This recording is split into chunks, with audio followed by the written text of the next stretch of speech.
The air was thick with the chill of early autumn when Marcus joined his father and a few friends for their annual hunting trip. The woods stretched endlessly ahead, dark and tangled. The scent of damp earth and decaying leaves filled his nostrils. He instinctively tightened his grip on his rifle, feeling the weight of expectation press down on him. "Stay close," his father reminded him, glancing back with a stern expression. "These woods can play tricks on you." Marcus nodded, but a flutter of unease settled in his stomach. The trees loomed overhead, their gnarled branches like skeletal fingers scratching at the grey sky. He could hear the rustling of unseen creatures in the underbrush, their whispers a constant reminder that they were not alone. As they moved deeper into the forest, the sunlight faded, swallowed by the thick canopy. Shadows stretched out before them, and the air grew colder. A sense of foreboding seeped into Marcus's bones. He had come here for adventure, for the thrill of the hunt, but now he felt more like prey. They set up camp by a small clearing surrounded by towering pines. The men gathered around a crackling fire, sharing stories that danced between laughter and unease. Marcus's father spoke of a beast that roamed these woods, a creature that had haunted hunters for generations. The old legends spoke of nature turning against man, of animals rising up driven mad by something deep within the earth. Marcus tried to shake off the growing tension.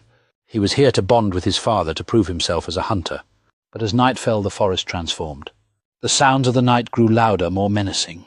The wind whispered secrets through the trees, and the firelight flickered ominously. "I'll take the first watch," Marcus volunteered, hoping to dismiss the dread pooling in his mind. The men nodded, their faces shadowed and serious. They retreated into their tents as he settled in, rifle in hand, eyes scanning the darkness. As the hours stretched on, the forest felt alive. The branches creaked and groaned, and the moon hung low, casting an eerie glow on the ground. Marcus's heart raced. He could sense something watching him. Every rustle of leaves made him flinch. He tried to focus, telling himself it was just his imagination.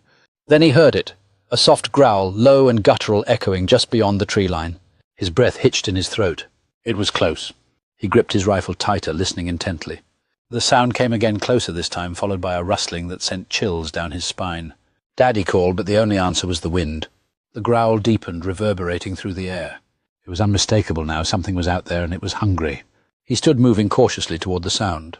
His heart thundered in his chest. With each step, the growl morphed into a chorus of snarls and shrieks. Panic surged through him. He turned back toward the camp, but the darkness swallowed him whole. Then he saw it. A massive figure emerged from the trees, its eyes glowing with a feral intensity. It was unlike any animal he had ever seen. Muscles rippled beneath its fur, and its breath billowed like smoke.